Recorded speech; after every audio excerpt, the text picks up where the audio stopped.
Hey guys, hold on. Yeah.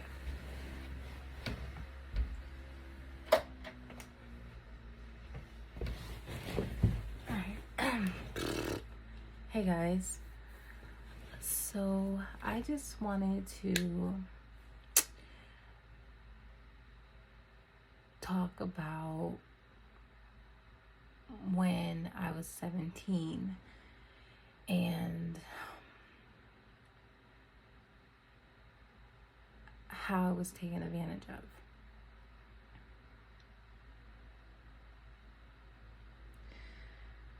So,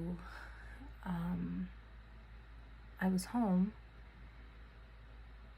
and this was by my neighbor.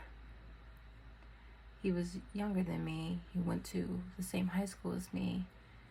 I think he was like a grade under me. I think he was in 8th grade. I was in 9th. And he had his own studio.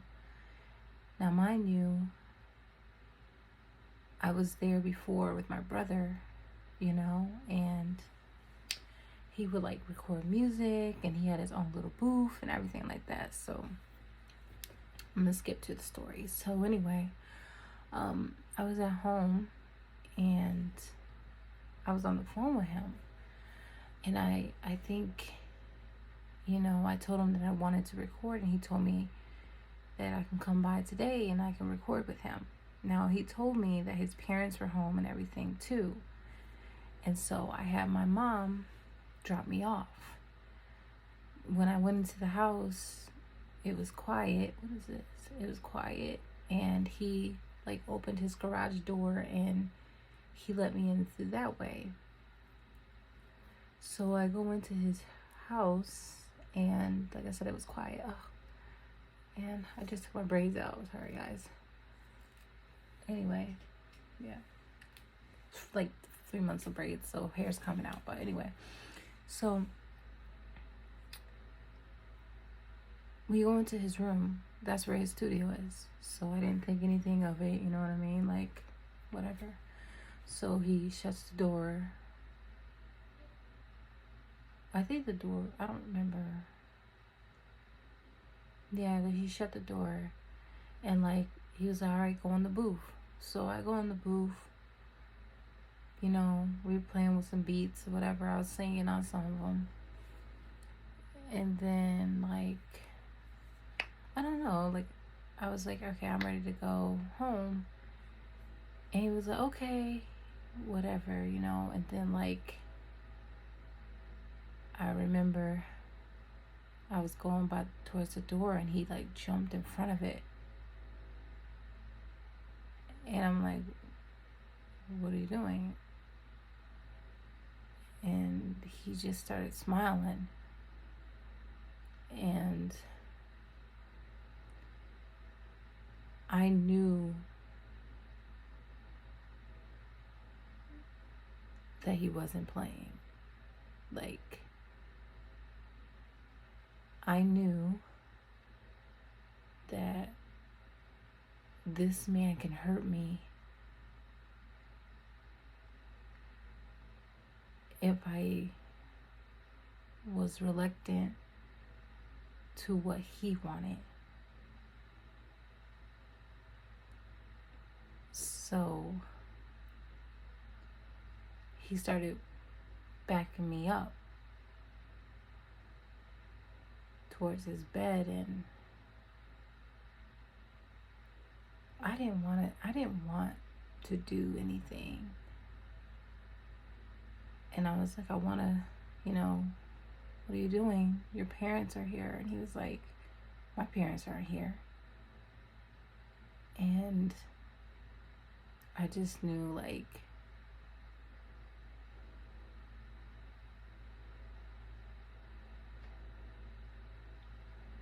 I'm going to have to just give him what he wants, or he's going to hurt me.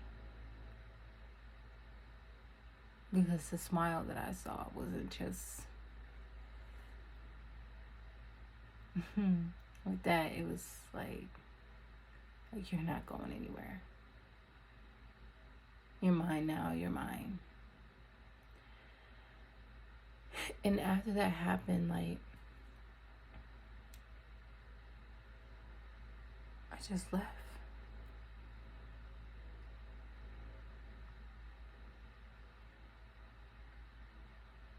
And I told myself, because I wasn't going to let this bother me, like the truth, like what happened, because I was scared.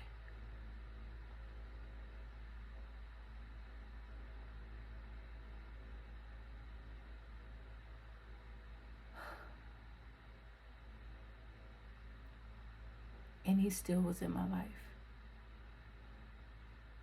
This boy was still in my life. He was my brother's friend. I remember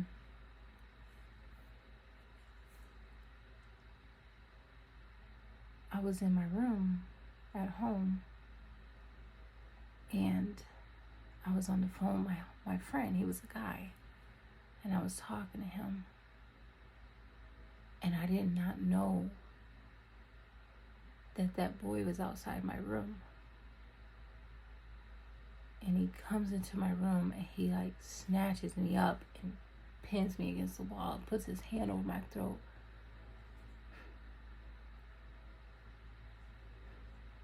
Can't make this up, yo. And like telling me, asking me, who you talking to? Who you talking to? And then how he would go around telling people that not like me or not want me because I had a lazy eye and I was in slow classes. But I don't know what it was. It was just like,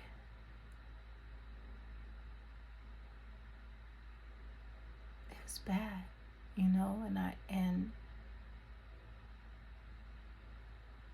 was bad. It was bad.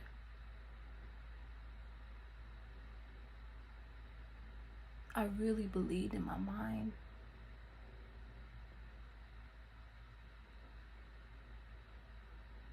that I was in control.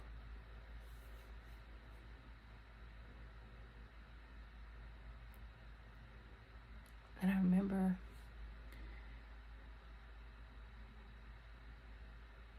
he was by the house again, and we end up, you know, having intercourse. And I was done,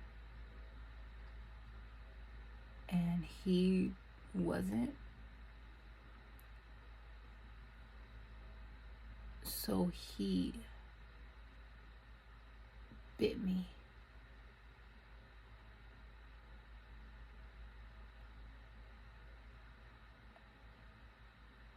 He bit me so hard until I told him yes.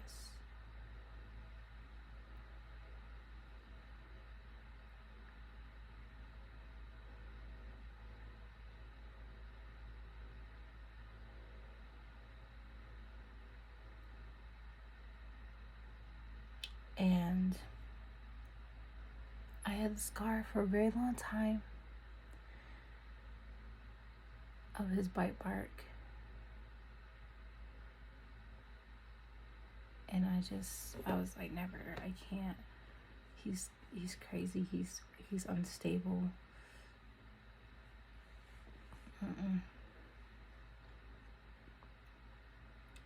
And I thought, like, you know, it's already too far gone. Like, everything that's already happened, it's already done. You know, you can't go back and be like, oh, he took advantage of me, but he did. He did take advantage of me. He preyed on me. He preyed on the fact that I was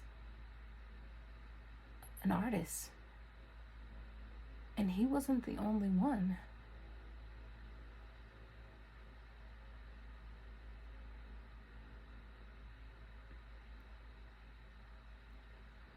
It just hurts, you know, when you really want something. When you have an honest intentions But you have that thought that you know what you want, but you don't know what someone else is thinking. I survived.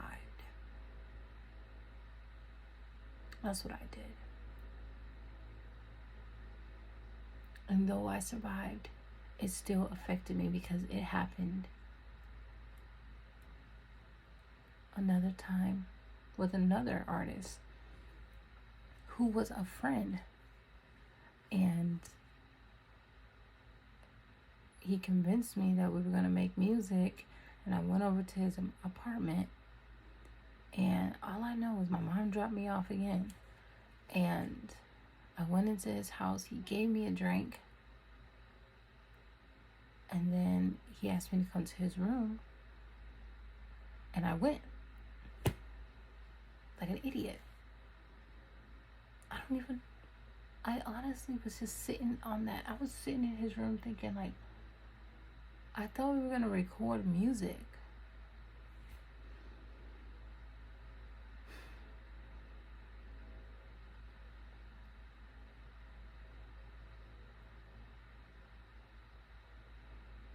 No.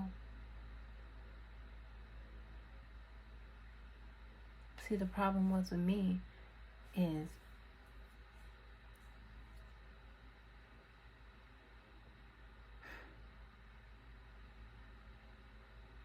I didn't know that these men, these guys, these men, these boys, whatever you want to call them, were looking at me in that way.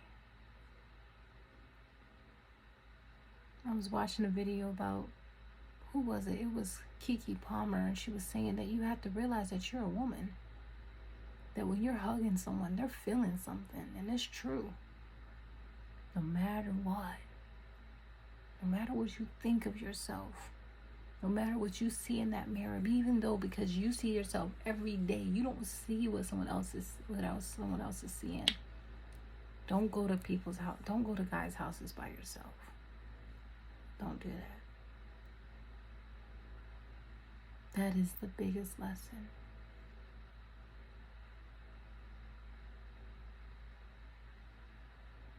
And don't think you're not beautiful or wanted, because you're wanted. Even after that happened to me, I still didn't get it.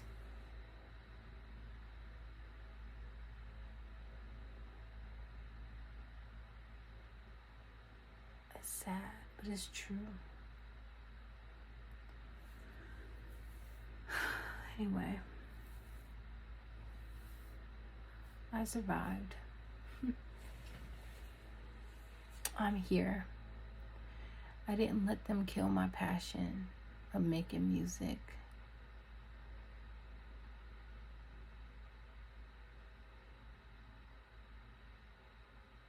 I didn't let them hurt me or break me or turn me into some street hoe.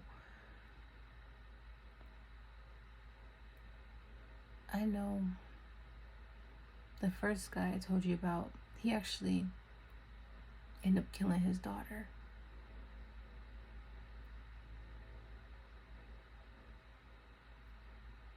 So when I think about that day and the decision that I made, I realized I made the right one. Because he could hurt me.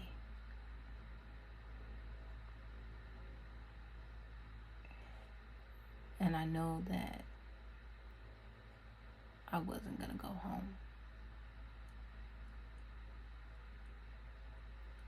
I wasn't going to get out of there without a fight.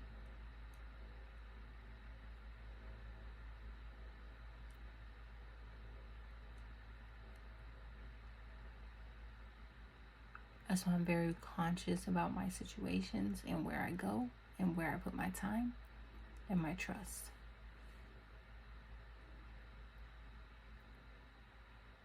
I make a lot of videos because I don't go nowhere.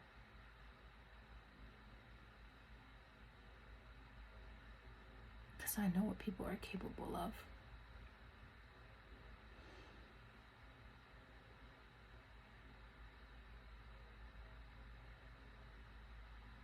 I was talking to my landlord, and she was telling me that people don't realize how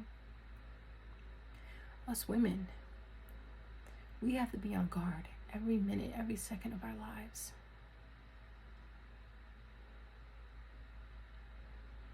It is the truth.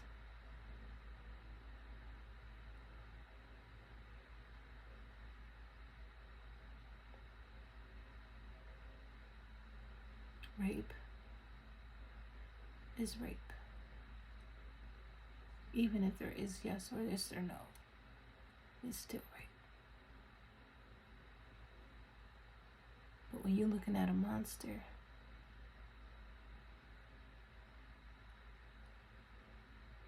someone that does not have a regard of you, but what they want,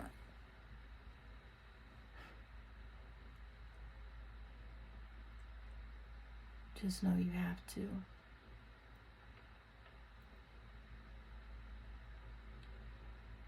be smart.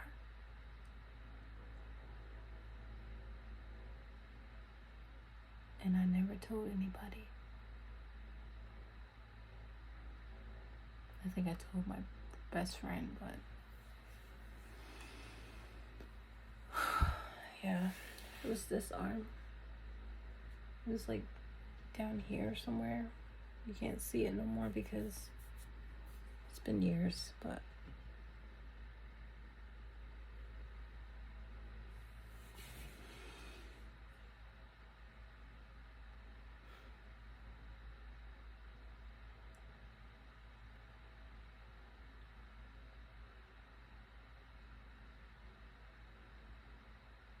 it's scary too, because now I want to record and I want to make music.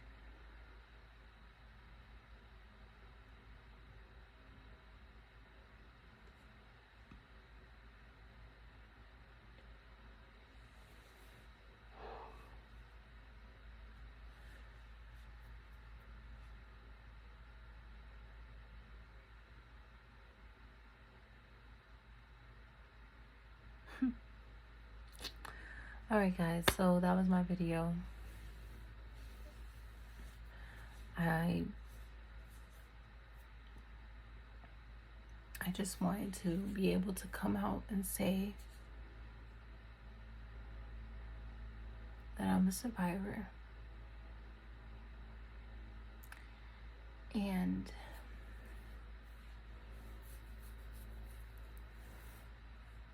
it's crazy because before that happened to me, I decided to lose my virginity to this guy that I knew for like a year. He was my best friend, and I decided to lose my virginity to him. And at the time, I was living in a different state, and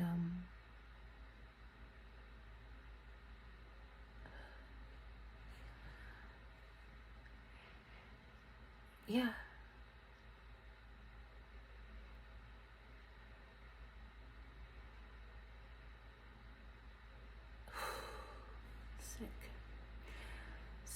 Sick. But he's in jail. He's in prison. I think he's doing life.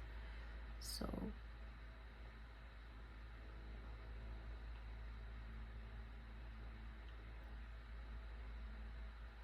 yeah, he killed his daughter.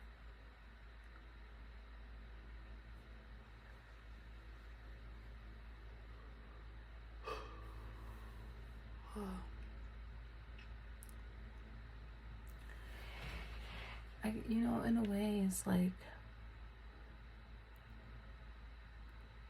I feel like God wanted me to tell that story, because I guess it's something I locked up inside of me, and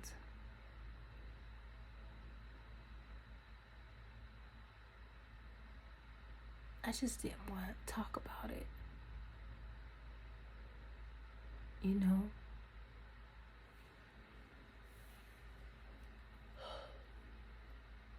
It was like all my life.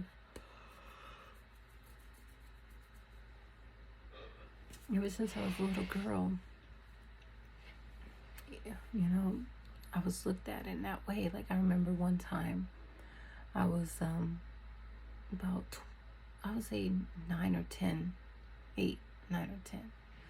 And there was this girl who I used to hang out with. And one day she said I could stay the night at her house. And I asked my mom about it, said yes. So, long story short, this girl tells me that when I get there, she's like, oh, I just want to let you know, like, my brother does things to me and stuff like that. And I was like, what? That is not okay. And so anyway, we went to this little, we didn't go into an apartment. We went into a trailer. And her brother was like older, like he was like 13, 14. He was older. And I remember he said, Desiree, you gonna let me have sex with you tonight? And I was like, no. He was like, well, when? And I was like, tomorrow. I was a kid, bro. I'm a kid.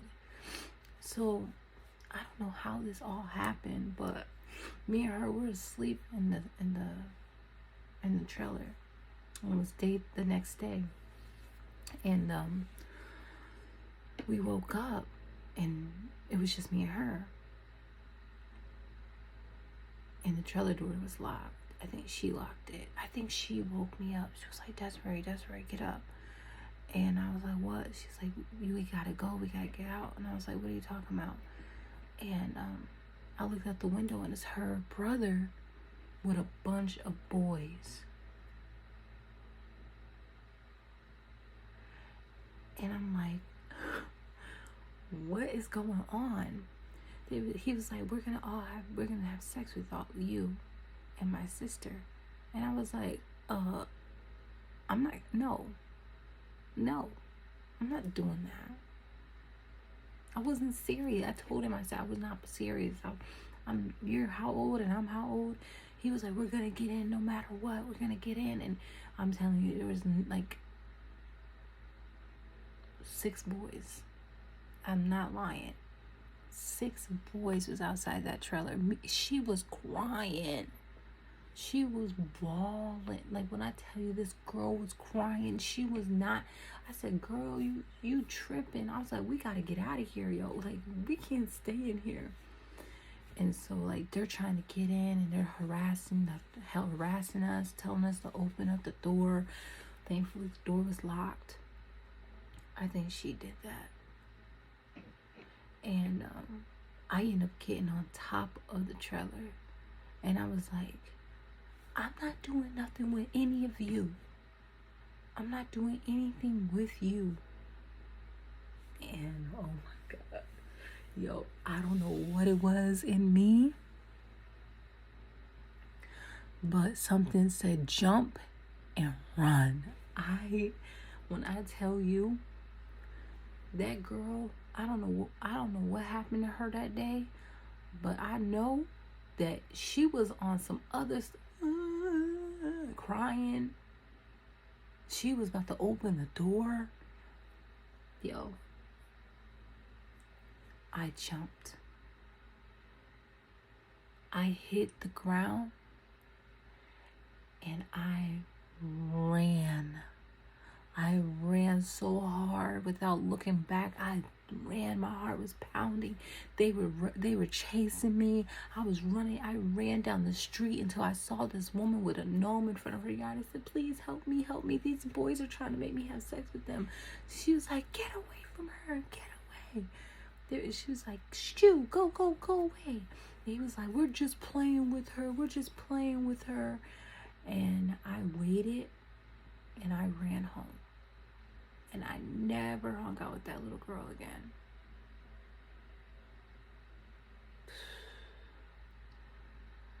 I'm telling you, you have to be careful. Like, it doesn't matter how old you are. It doesn't matter what you look like. These men, these boys, whatever you want to call, they pray. they pray. And like after what happened to me with that guy in the studio, both of them guys, well, these happen at different times too, just so you guys know, but I'm not going to a studio alone. You can't. These men be looking. They be looking.